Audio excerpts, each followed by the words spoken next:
Hello everyone, this is Kushbu and this is your chemistry class, and in this chapter chemistry in everyday life, this is your next topic, that is synthetic detergents. Last time जो हमने किया था वो किया था mechanism of soap, किया था that how soap perform cleaning, and next topic we are doing that is synthetic detergent. ठीक है, हमने डिटर्जेंट्स के बारे में थोड़ा पढ़ना है कि जो डिटर्जेंट्स हैं वो कितने टाइप के होते हैं, या उनके एग्जांपल्स क्या हैं, यूज़ कहाँ पर होते हैं, या सोप से उनके एडवांटेज क्या है. जो डिटर्जेंट्स होते हैं उनकी जो एडवांटेज होती है सोप के अबव, वो हमें पढ़नी है. ठीक है, तो हम स्टार्ट करते हैं our next topic that is synthetic detergents. So जो सिंथेटिक डिटर्जेंट्स हैं हमने लास्ट किया था, हमें पता है कि जो सोप है वो किस में काम नहीं करती है, हार्ड वाटर में वो काम नहीं करती है. हार्ड वाटर के साथ जैसे ही वो हार्ड वाटर के साथ रिएक्शन करती है, वो जो सोप है वो किस फॉर्म में सेटल डाउन कर जाती है, एक इनसोल्यूबल मास के फॉर्म में क्या कर जाती है, एक सॉलिड फॉर्म में सेटल डाउन कर जाती है, या फिर जो क्लोथ्स पर है वो क्या कर जाती है, क्लोथ्स पर स्टिक कर जाती है. इसकी वजह से क्लिनजिंग एक्शन परफॉर्म हो ही नहीं पाता है. तो सिंथेटिक डिटर्जेंट की एक एडवांटेज है अबव सोप कि जो सिंथेटिक डिटर्जेंट्स हैं they are both used in soft water as well as in hard water. वो क्या करती हैं, वो सॉफ्ट वाटर में भी यूज़ होती हैं, दैट मीन जो बेसिकली हमारा जो टैप वाटर होता है उसमें भी यूज़ होती हैं, एज वेल एज कहाँ पर यूज़ होती हैं, हार्ड वाटर में भी. हार्ड वाटर दैट मीन्स जो हमारी रिवर्स का पानी है, ठीक है, वहाँ लेक का पानी है, ठीक है, तो वहाँ पर जो वही हार्ड वाटर है उसमें ना झाग बनते हैं सोप के, ना ही वो अपने क्लीनिंग परफॉर्म करती है.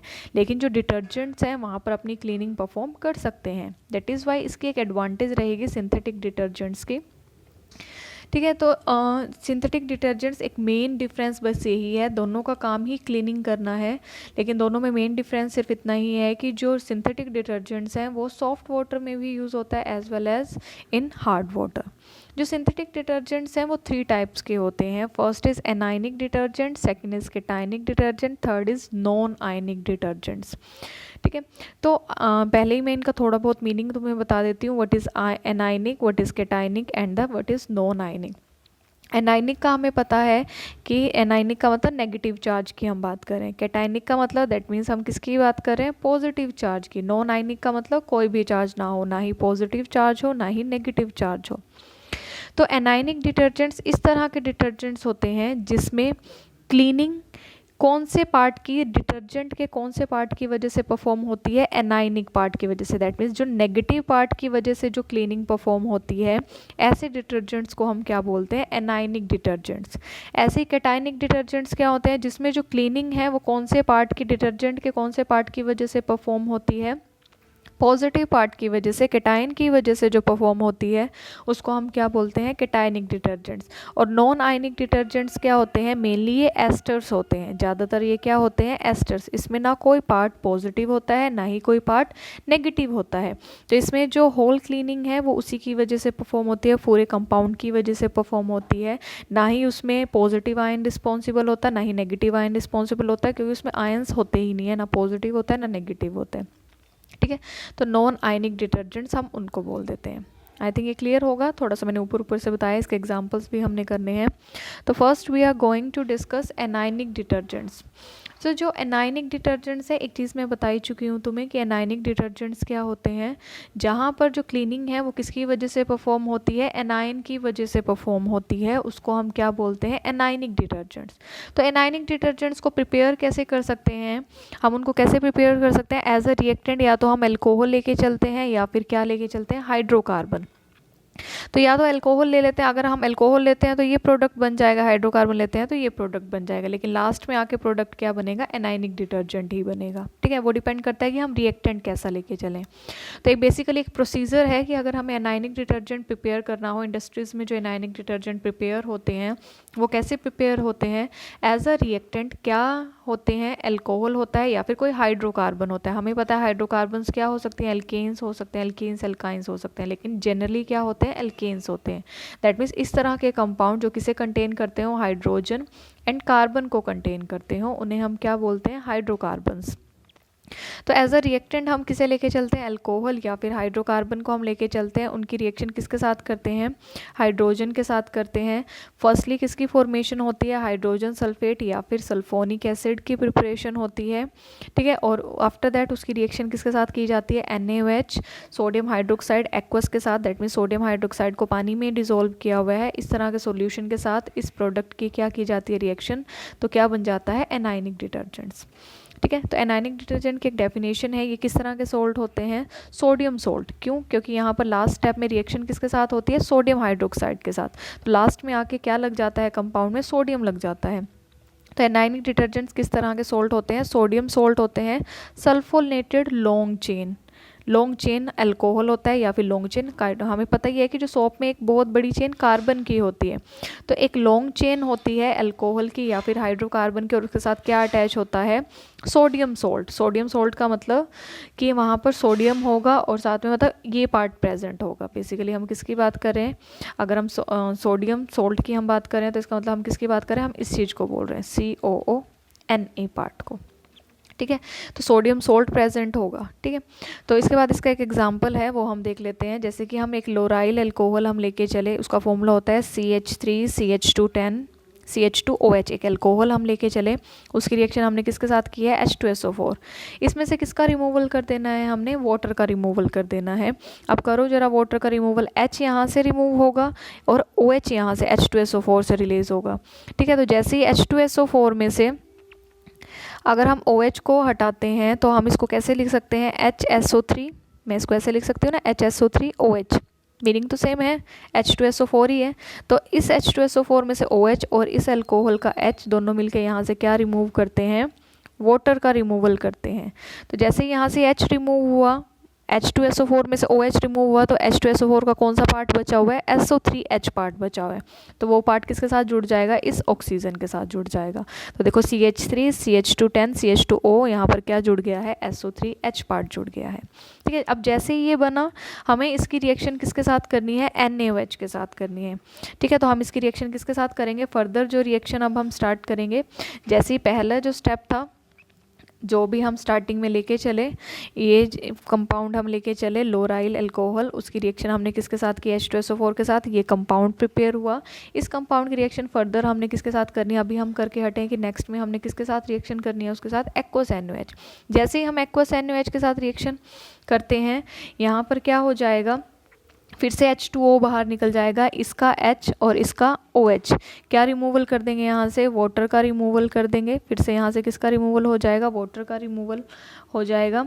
जैसे ही वाटर का रिमूवल होगा तो ये जो SO3 है इसके साथ कौन सा पार्ट अटैच कर जाएगा, ये Na पार्ट अटैच कर जाएगा, ठीक है। तो इसको हमने क्या बोला है, ये जो लास्ट में बना हमारे पास, ये जो बन गया सोडियम लोराइल सल्फेट, ये क्या बना है, डिटर्जेंट बन गया है, एनायनिक डिटर्जेंट। अब हमें कैसे पता चल रहा है देखने से कि एनायनिक डिटर्जेंट है, क्योंकि इसमें जो ये SO3 पार्ट होता है वो कैसा होता है, एनायन होता है, और जो Na पार्ट होता है वो कैसा पार्ट होता है, पॉजिटिव पार्ट होता है, ठीक है। इससे आगे नेक्स्ट ही मैंने एक्सप्लेन किया हुआ है इस चीज़ को, कि जैसे मान लो अगर हम इस चीज़ को ये चीज़ मान के चलते हैं, अगर मान लो ये पूरी कार्बन चेन है, मैं इसको पूरी कार्बन चेन, बार बार ये कार्बन चेन नहीं बोल के मैं इसको क्या बोल देती हूँ, एल्काइल पार्ट। तो ये एल्काइल पार्ट है, ठीक है। तो क्या लगा हुआ है, ये जो पूरा एल्काइल पार्ट है इसके साथ क्या लगा हुआ है, OSO3 लगा हुआ है। तो बेसिकली हम इसको ये बोल सकते हैं कि ये क्या है, RSO3Na है। बेसिकली जो एनाइनिक डिटर्जेंट होते हैं, मैंने ये बोला था कि क्लीनिंग एक्शन किसकी वजह से, अभी ये जो SO3 है ये कैसा है, नेगेटिव, Na कैसा है, पॉजिटिव। तो एनाइनिक डिटर्जेंट्स वो होते हैं जिसमें जो क्लीनिंग एक्शन है वो किसकी वजह से परफॉर्म हो, एनाइनिक पार्ट की वजह से फॉर्म हो। या फिर हम ये बोल सकते हैं कि एनाइनिक डिटर्जेंट वो होते हैं जिसमें लॉन्गर पार्ट, जो बड़े वाला पार्ट है वो कैसा हो, नेगेटिव हो। जैसे कि यहाँ पर ये SO3 नेगेटिव है, तो ये किसके साथ जुड़ा हुआ है, पूरी R चेन के साथ जुड़ा हुआ है ना। तो ये बड़े वाला पार्ट क्या है, यहाँ पर एनायन है, और ये छोटा पार्ट जो Na है वो कैसा है, पॉजिटिव है। तो कहने का मतलब ऐसा डिटर्जेंट जिसमें लॉन्गर पार्ट क्या हो, एनायन हो, और जो क्लीनिंग है वो किसकी वजह से परफॉर्म हो, उस लॉन्गर पार्ट की वजह से परफॉर्म हो, उस एनायन की वजह से परफॉर्म हो। इस तरह के रिएजेंट, इस तरह के डिटर्जेंट्स को हम क्या बोलते हैं, एनायनिक डिटर्जेंट्स बोलते हैं। तो उसका ये एग्जांपल है, ये एग्जांपल तुम्हें ध्यान में रखना है, एनायनिक डिटर्जेंट की डेफिनेशन ध्यान में रखनी है कि वो कैसे बनता है, उसके बाद ये एग्जांपल। ठीक है। उसकी डेफिनेशन में सिर्फ यही आएगा कि जो एनायनिक डिटर्जेंट्स क्या होते हैं, जिसमें जो क्लीनिंग है वो किसकी वजह से परफॉर्म होती है, डिटर्जेंट के एनायनिक पार्ट की वजह से परफॉर्म होती है, और जिसमें लॉन्गर पार्ट कैसा होता है, एनायन होता है, ठीक है। और इसके पीछे ही मैंने एक ये डेफिनेशन छोटी सी लिखी हुई थी, ये भी तुम्हें लिखना है। उसके बाद एग्जाम्पल लिखना है, क्लियर। उसके बाद मैंने बोला ये कि मैंने एक्सप्लेन किया हुआ है RSO3Na, दैट मीन्स ये SO3 कैसा है, negative. Anionic part is involve in the cleaning action. जब एनायन पार्ट किस में इन्वॉल्व हो, क्लीनिंग एक्शन में परफॉर्म हो, दैट मीन्स जो क्लीनिंग है किसी भी चीज़ की वो किसकी वजह से परफॉर्म हो रही हो, इस एनायन की वजह से परफॉर्म हो रही हो, उसको हम क्या बोल देते हैं, एनायनिक डिटर्जेंट्स। और मेनली ये किस में यूज़ होते हैं, टूथपेस्ट में। हमारे जो हाउस होल्ड वर्क है, जो डेली यूज़ के वर्क हैं, उसमें ये यूज़ होते हैं। टूथपेस्ट में बेसिकली एनायन क्या होता है, यूज़ होता है, क्लियर, एनायनिक डिटर्जेंट्स। उसके बाद है नेक्स्ट जो हमने पढ़ा था, केटायनिक डिटर्जेंट्स, दैट मीन्स जो, अब इसमें वही सेम चीज़ है कि इसमें क्लीनिंग किसकी वजह से परफॉर्म होगी, पॉजिटिव पार्ट की वजह से परफॉर्म होगी, एनायन की वजह से परफॉर्म होगी। और एक और चीज़ है, इसमें जो लॉन्गर पार्ट होगा वो भी कैसा होगा, केटायन ही होगा। दैट मीन्स केटायनिक डिटर्जेंट वही सेम डेफिनेशन है, सिर्फ जहाँ पर एनायन बोल रहे थे वहाँ पर केटायन आ जाएगा। दैट मीन्स ऐसे डिटर्जेंट जिसमें लॉन्गर पार्ट क्या हो, केटायन हो, और क्लीनिंग किसकी वजह से परफॉर्म हो रही हो, केटायन की वजह से परफॉर्म हो रही हो, उसको हम क्या बोलते हैं, केटायनिक डिटर्जेंट। उसके बाद इसकी भी एक ऐसी डेफिनेशन है कि ये कैसे सोल्ट होते हैं, क्वाटर्नरी अमोनियम सोल्ट। इस चीज़ के बारे में मैंने तुम्हें एक बार और बताया था कि जो नाइट्रोजन है वो कितने बॉन्ड बनाता है, 3 बॉन्ड्स बनाता है, उसके पास क्या होता है, एक लोन पेयर, ठीक है। तो क्वाटर्नरी अमोनियम सोल्ट कब बनता है, जब नाइट्रोजन अपना लोन पेयर भी यूज़ कर ले। अगर नाइट्रोजन अपना क्या यूज़ कर ले, लोन पेयर भी यूज़ कर ले, दैट मीन्स डेटिव बॉन्ड बना दे, तो इसकी वजह से नाइट्रोजन पर कैसा चार्ज आ जाता है, पॉजिटिव। तो इसको ही हम क्या बोलते हैं, क्वाटर्नरी का मतलब 4, अमोनियम का मतलब यही चीज़ कि जो नाइट्रोजन है वो 4 बॉन्ड बना रहा है। तो एक ऐसा सोल्ट बना क्वाटर्नरी अमोनियम सोल्ट। क्वाटर्नरी का मतलब 4 बॉन्ड बन रहे हैं, नाइट्रोजन के बन रहे हैं, इसकी वजह से ईएम वर्ड आ रहा है। ईएम वर्ड कब आता है, जब किसी पर पॉजिटिव चार्ज होता है। तो कैसा सोल्ट बना, ये क्वाटर्नरी अमोनियम सोल्ट बना। अब इस पॉजिटिव के साथ कुछ नेगेटिव भी जुड़ा होगा, तो ये क्वाटर्नरी अमोनियम सोल्ट होता है किसका, इस पॉजिटिव के साथ कौन कौन से नेगेटिव हो सकते हैं, एसीटेट हो सकता है। एसीटेट क्या होता है, जो एसीटेट है वो क्या होता है, CH3COO नेगेटिव। तो इसके साथ क्या हो सकता है, नेगेटिव पार्ट अटैच हो सकता है, क्लोराइड हो सकता है नेगेटिव, ब्रोमाइड हो सकता है, ठीक है, या अदर एनायन हो सकते हैं जो इस अमोनियम सोल्ट के साथ अटैच हो सकते हैं in the form of anion, ठीक है। क्योंकि देखो कभी भी कोई पॉजिटिव कैटायन हमें अलग नहीं मिलता, एनायन हमें अलग नहीं मिलता, दोनों कंबाइंड फॉर्म में मिलते हैं, ठीक है। बस वो बात अलग है कि उनमें से काम कौन कर रहा है। अगर एनायन काम कर रहा है दैट मीन्स वो एनायनिक डिटर्जेंट है, अगर केटायन काम कर रहा है तो केटायनिक डिटर्जेंट है। अब इसमें देखो क्या है, एक एग्जाम्पल लिखा हुआ है तुम्हारे सामने, सिटाइल ट्राइमिथाइल अमोनियम ब्रोमाइड, ठीक है। ये जो है ये किस में यूज़ होता है, हेयर कंडीशनर्स में यूज़ होता है, ठीक है। तो कहाँ पर यूज़ होता है, ये हेयर कंडीशनर्स में यूज़ होता है, हमारे शैम्पूज़ में यूज़ होता है। ज़्यादातर जो केटायनिक डिटर्जेंट्स हैं वो थोड़े एक्सपेंसिव होते हैं, थोड़े से महंगे होते हैं, किसके कंपैरिजन में, एनायनिक के कंपैरिजन में कैसे होते हैं, एक्सपेंसिव होते हैं। एक्सपेंसिव होने की वजह से इनका जो यूज़ है वो लिमिटेड है, ठीक है। ज़्यादा इनको यूज़ में नहीं मतलब लाते हैं, ज़्यादा यूज़ में नहीं है इनके एक्सपेंसिव नेचर की वजह से। और ज़्यादातर ये जर्मीसाइड्स की तरह यूज़ होते हैं, दैट मीन जो हमारी बॉडी में जर्म्स को किल करते हैं, ज़्यादातर ये उसकी तरह यूज़ होते हैं, जर्मीसाइड्स की तरह यूज़ होते हैं, ठीक है। और कहाँ पर यूज़ होते हैं, बेसिकली जो नॉर्मल डेली लाइफ में केटायनिक डिटर्जेंट्स कहाँ यूज़ होते हैं, शैम्पूज़ में यूज़ होते हैं, हेयर कंडीशनर्स में यूज़ होते हैं, ठीक है। हेयर कंडीशनर्स में क्या यूज़ होता है, सिटाइल ट्राइमिथाइल अमोनियम ब्रोमाइड। अब देखो इसमें जो लॉन्गर पार्ट है, कार्बन चेन देखो 15 16, जो लॉन्गर पार्ट है वो कैसा है, पॉजिटिव पार्ट है, पॉजिटिव है ना, देखो ये, ठीक है। और बाहर क्या है, Br नेगेटिव। और जो क्लीनिंग है वो इसी पॉजिटिव, इसी क्वाटर्नरी अमोनियम सोल्ट की वजह से क्या होती है, परफॉर्म होती है। दैट इज़ वाई ये कौन सा डिटर्जेंट है, केटायनिक डिटर्जेंट्स है। तो जो भी ये हेयर कंडीशनर्स होते हैं या शैम्पूज होते हैं, कौन से डिटर्जेंट्स होते हैं, केटायनिक डिटर्जेंट होते हैं, ठीक है। जो भी टूथपेस्ट वाला होता है वो कौन सा होता है, एनायनिक डिटर्जेंट होता है, क्लियर। उसके बाद है नॉन आयनिक डिटर्जेंट, ठीक है। नॉन आयनिक डिटर्जेंट का बेसिकली कहाँ पर यूज़ होता है, जो भी ये लिक्विड सोप्स होती हैं बर्तन साफ़ करने वाली, जो भी डिश वॉश होती हैं, जो भी बर्तन साफ़ करने के लिए जो लिक्विड सोप्स होती हैं वो कौन सी होती है, नॉन आयनिक। और जो इनका एक्शन है क्लीनिंग का वो बिल्कुल सोप के जैसा होता है, जो हमने किया था ना मिसेल वाला, इनका जो क्लीनिंग एक्शन है वो बिल्कुल किसके जैसा होता है, सोप के जैसा होता है। और इसकी डेफिनेशन में क्या आ जाएगा, ऐसे डिटर्जेंट जो किसी भी आयन को कंटेन ना करते हों, the detergent which do not contain any ion. और ये बेसिकली क्या होते हैं, एस्टर्स होते हैं, ठीक है। लॉन्ग चेन एस्टर्स होते हैं, लॉन्ग चेन होती है और एस्टर्स होते हैं। देखो हमें पता है ये पार्ट कौन सा होता है, C डबल बॉन्ड O, ये क्या होता है, एस्टर ही होता है, ठीक है। तो हम ये क्या होते हैं, एस्टर्स होते हैं। तो लॉन्ग चेन एस्टर्स होते हैं, ना ही ये किसी पॉजिटिव चार्ज को कंटेन करते हैं ना ही नेगेटिव चार्ज को। तो इसका भी एक एग्जांपल है, ये भी तुम्हें याद ही करना है, ठीक है। क्या एग्जांपल है इसका, हमने क्या लिया, स्टेरिक एसिड लिया, ठीक है। इनके फॉर्मूलाज तुम्हें याद होने चाहिए। स्टेरिक एसिड है और पॉली इथाइलिन ग्लाइकोल है, ये एक पॉलीमर है, दैट मीन्स पॉली का मतलब इथाइलिन ग्लाइकोल का मतलब बहुत सारे इथाइलिन ग्लाइकोल आपस में जुड़े हुए हैं, बहुत बड़ी चेन है इथाइलिन ग्लाइकोल की। देखो यहाँ पर क्या यूज़ किया हुआ है, N, दैट मीन्स बहुत सारे इथाइलिन ग्लाइकोल आपस में जुड़े हुए हैं। तो पॉलीइथाइलिन ग्लाइकोल लिया हमने, स्टेरिक एसिड लिया, इसमें से भी किसका रिमूवल करना है, वाटर। तो अल्कोहल में से ग्लाइकोल, ऑल वर्ड हमें पता है किसके लिए यूज़ होता है, अल्कोहल, दैट मीन्स इसमें क्या आएगा, OH आएगा। तो यहाँ से OH और यहाँ से एसिड का H क्या रिमूव कर देंगे, यहाँ से वाटर को रिमूव कर देंगे।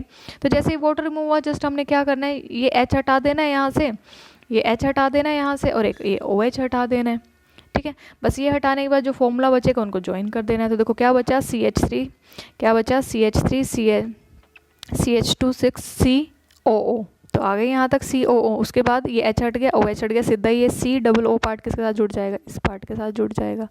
तो जुड़ गया CH2CH2O एंड CH2CH2OH, ठीक है। तो ये क्या बना, एक नॉन आयनिक डिटर्जेंट, जो बेसिकली किस में यूज़ होता है, लिक्विड सोप में यूज़ होता है। लिक्विड डिश वॉश जो होती है, बर्तन साफ़ करने वाली जो लिक्विड सोप होती है, उसमें क्या यूज़ होता है, नॉन आयनिक डिटर्जेंट्स, ठीक है। तो ये इंपॉर्टेंट टॉपिक है डिटर्जेंट्स का, तो तुम्हें पता होना चाहिए।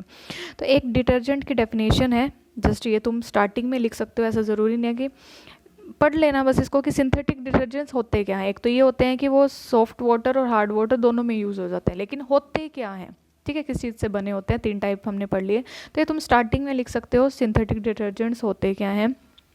These are the salt of fatty acid, फिर से ये भी किसके सॉल्ट होते हैं, फैटी एसिड। ये मैंने कल भी पहले भी तुम्हें बताया था कि फैटी एसिड्स क्या होते हैं, salt of fatty acid, that means acid है COOH है, इनके सोल्ट होते हैं, दैट मीन्स H हटाकर हम यहाँ पर Na लगा सकते हैं, K लगा सकते हैं। तो ये भी क्या होते हैं, सोल्ट्स ऑफ फैटी एसिड्स ये होते हैं।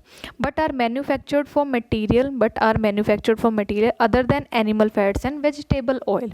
इसमें जो एज अ रिएक्टेंट हम ना एनिमल फैट को यूज़ करते, ना ही हम वेजिटेबल ऑयल को यूज़ करते, हम कोई दूसरे ही रिएक्टेंट यूज़ करते हैं। जैसे कि हमने देखा अल्कोहल हम यूज़ कर सकते हैं, हाइड्रोकार्बन हम यूज़ कर सकते हैं, लेकिन सोप में याद करो, सोप में क्या यूज़ होता है as a reactant, animal fat या फिर वेजिटेबल ऑयल्स यूज़ होते हैं, ठीक है।